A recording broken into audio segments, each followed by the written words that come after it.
दोस्तों, जैसा कि आप सब जानते हैं कि ग्रहों की स्थिति हर समय बदलती रहती है और इन ग्रहों की स्थिति का हमारे जीवन पर बहुत गहरा प्रभाव पड़ता है।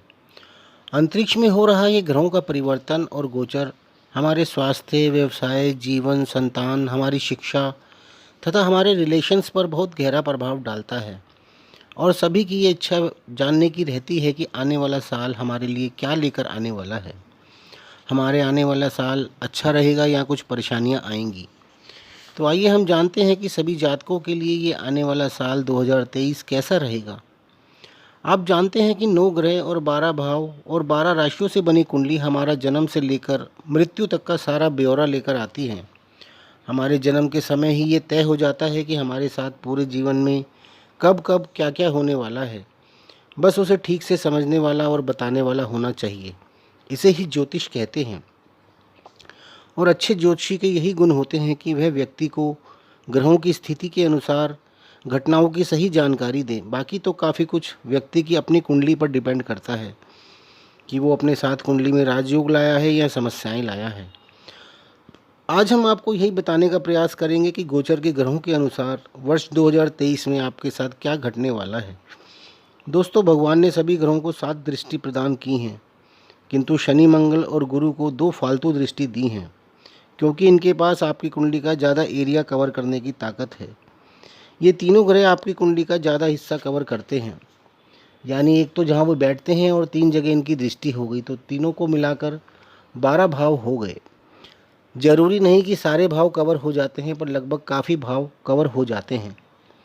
राहु केतु अपने राशि के हिसाब से फल देते हैं और दृष्टियों को लेकर भी थोड़ा मतभेद है, कोई मानता है कोई नहीं मानता है, तो हम यह कन्फ्यूज़न वाली बात नहीं करेंगे। तो आइए अब कर्क लगन वाले जातकों के बारे में बात करते हैं।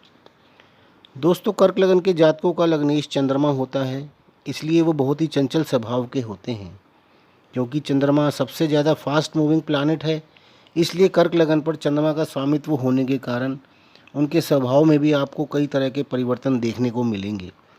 कभी एकदम से गुस्सा आ जाना, कभी एकदम शांत हो जाना, किसी की बात बहुत जल्दी से मान लेते हैं, पानी से बहुत ज़्यादा लगाव होता है, बहुत मेहनती व परिश्रमी भी होते हैं, दिमाग के बहुत तेज होते हैं, इनके ख्वाब भी बहुत ऊंचे होते हैं, किसी को भी अपना दोस्त बना लेते हैं और किसी के भी दोस्त जल्दी से बन जाते हैं। ये लोग सोचते ज़्यादा हैं, इनको डिसीजन लेने में थोड़ा वक्त लगता है, स्वयं जल्दी से डिसीजन नहीं ले पाते और लेते हैं तो अक्सर गलत ले लेते हैं, क्योंकि ये इमोशनल जल्दी हो जाते हैं और इमोशनल होकर गलत डिसीजन ले लेते हैं।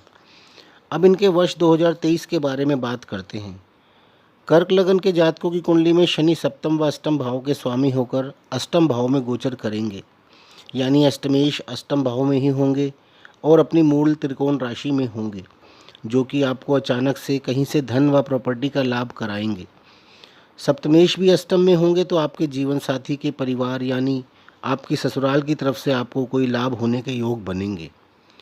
आप किसी ज़मीन के नीचे होने वाले कार्य या किसी खुफिया एजेंसी में कार्य करते हैं या इंश्योरेंस का कार्य करते हैं, तो आपको इस समय में बहुत लाभ होने वाला है। क्योंकि अष्टम भाव के स्वामी अष्टम भाव में ही हैं, इसलिए अष्टमेश यहाँ पर रुकावटें ना देकर आपको शुभ परिणाम देंगे। यहाँ से शनि आपके दशम भाव, जो कि कर्म व मान प्रतिष्ठा का भाव है, उसे दृष्ट करेंगे और दूसरे भाव को, जो कि धन संचय, कुटुंब व वाणी का भाव है, और पंचम भाव, जो कि संतान, शेयर से इनकम, लव अफेयर्स, आपकी शिक्षा का भाव है, इसको भी दृष्ट करेंगे। शनि इन भावों के कारकत्वों में अपने कारकत्व के अनुसार थोड़ी देरी जरूर कर सकते हैं, किंतु आपको उन भावों के फलों से वंचित नहीं रखेंगे। जैसे दशम भाव से आपको कार्य क्षेत्र की उन्नति, जॉब में प्रमोशन, व्यापार में बढ़ोतरी व आपके मान सम्मान में ज़बरदस्त तरीके से वृद्धि होना।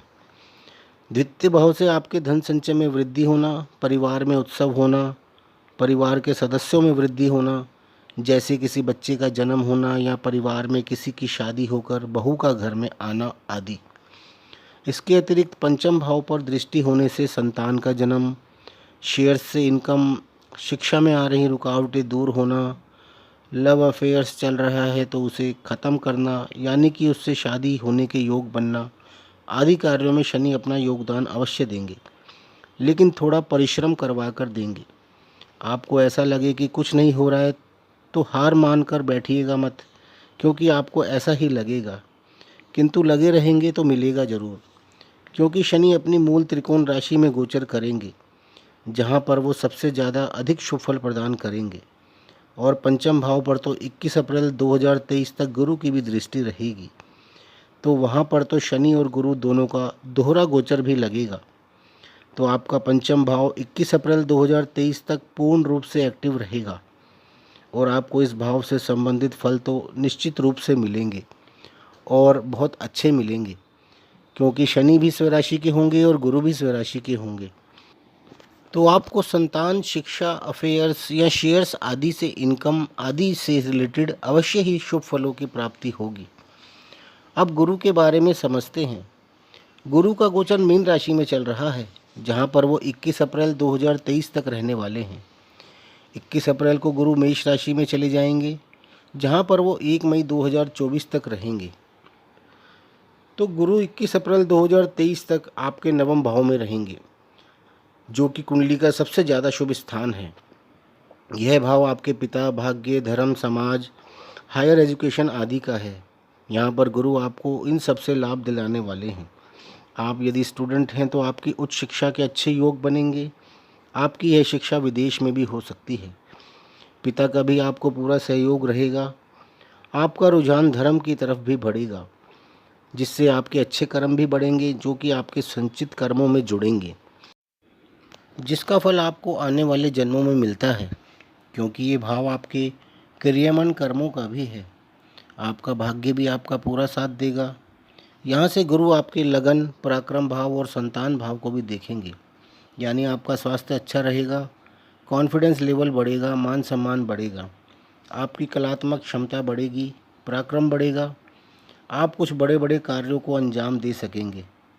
आप यदि संतान एक्सपेक्ट कर रहे हैं तो आपको संतान सुख भी प्राप्त होगा। धन की प्राप्ति होगी, दिमाग भी तेज़ी से काम करेगा, आपकी बौद्धिक क्षमता भी बढ़ेगी। गुरु 21 अप्रैल को आपके दशम भाव में गोचर कर जाएंगे, जो कि आपका कर्म भाव है। यहाँ पर गुरु आपके व्यापार व मान सम्मान में वृद्धि करेंगे।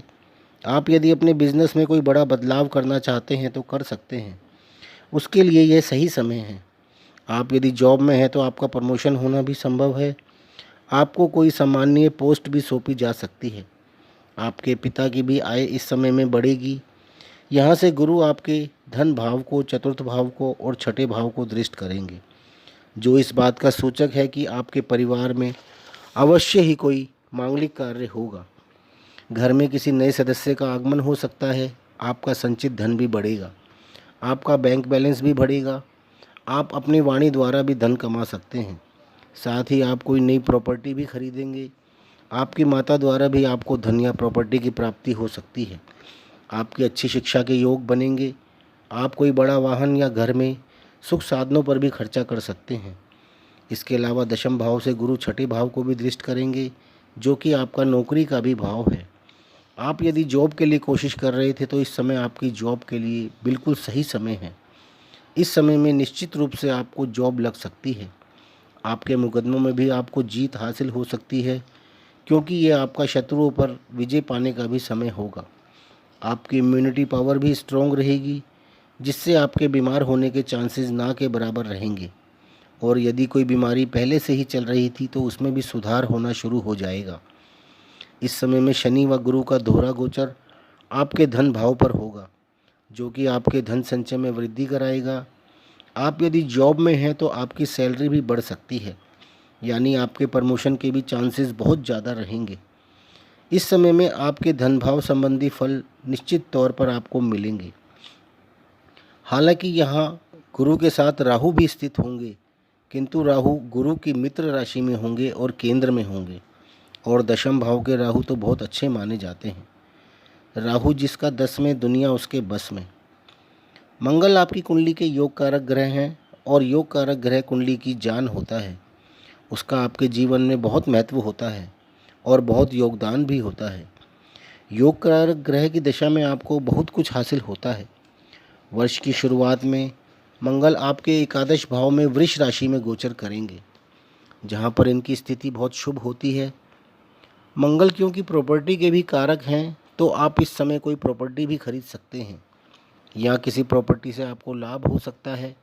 आपकी वाणी में इस समय में बहुत उग्रता रह सकती है, क्योंकि मंगल दूसरे, पाँचवें व छठे भाव पर दृष्टि डालेंगे। दूसरा भाव वाणी का है, पंचम भाव आपकी एजुकेशन, लव अफेयर, संतान आदि का है, और इस भाव के स्वामी स्वयं मंगल ही हैं, तो पंचम भाव के रिजल्ट ज़्यादा मिल सकते हैं। शिक्षा संबंधी परेशानियां दूर होंगी। आपके लवर से आपके खराब संबंधों में सुधार होगा, क्योंकि मंगल आपके योग कारक ग्रह हैं। 13 मार्च को मंगल मिथुन राशि में आ जाएंगे, जो आपकी कुंडली का 12वां भाव है, जो आपकी शिक्षा विदेश में होने के योग बनाएंगे। 10 मई को मंगल आपके लगन में आ जाएंगे। हालांकि कर्क में मंगल नीच के होते हैं, किंतु योग कारक ग्रह लगन में बैठकर आपको जीवन की बहुत सी उपलब्धियां प्रदान करेंगे। आप पूरे जोश में रहेंगे, बड़े बड़े डिसीजन लेंगे, और चतुर्थ भाव पर दृष्टि होने के कारण इस समय में आप कई संपत्तियों के स्वामी भी बनेंगे। 1 जुलाई को मंगल सिंह राशि में आपके दूसरे भाव में आ जाएंगे। यह समय आपके धन प्राप्ति का है, क्योंकि मंगल आपकी कुंडली के दशमेश भी हैं, और दशमेश धन भाव में आपको आपके कार्य से धन की बढ़ोतरी व धन संचय दिखाता है। साथ ही पंचमेश भी हैं, तो संतान से या आपके लवर से या शेयर्स वगैरह से भी धन प्राप्ति की संभावना है।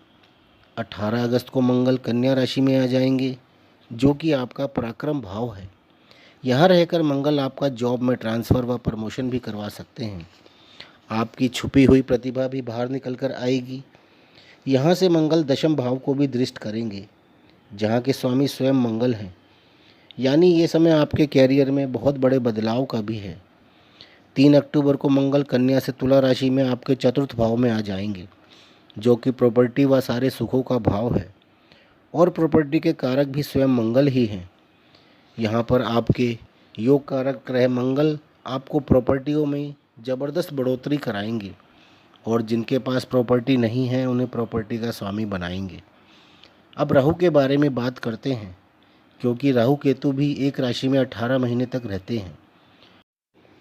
अभी राहु का गोचर मेष राशि में चल रहा है, जिसके स्वामी मंगल हैं, और राहु अपने राशिश यानी डिस्पोजिटर यानी जिस राशि में वो बैठते हैं उसके स्वामी के अनुसार फल देते हैं।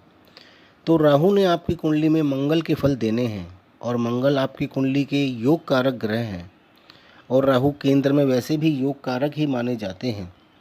और साथ ही दशम भाव में राहु की स्थिति भी बहुत अच्छी होती है, और राहु ऊंचाइयों के भी कारक हैं।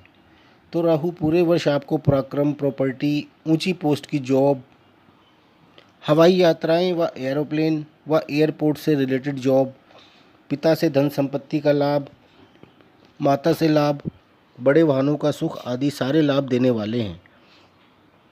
30 अक्टूबर को राहु अपने नवम भाव में मीन राशि में आ जाएंगे, और गुरु के फल देना आरंभ कर देंगे। कुल मिलाकर कर्क लगन वाले जातकों के लिए वर्ष 2023 बहुत अच्छा जाने वाला है। तो दोस्तों, आपको ये वीडियो पसंद आए तो इसे लाइक कर लें, और हमारे चैनल को सब्सक्राइब भी कर लें। धन्यवाद।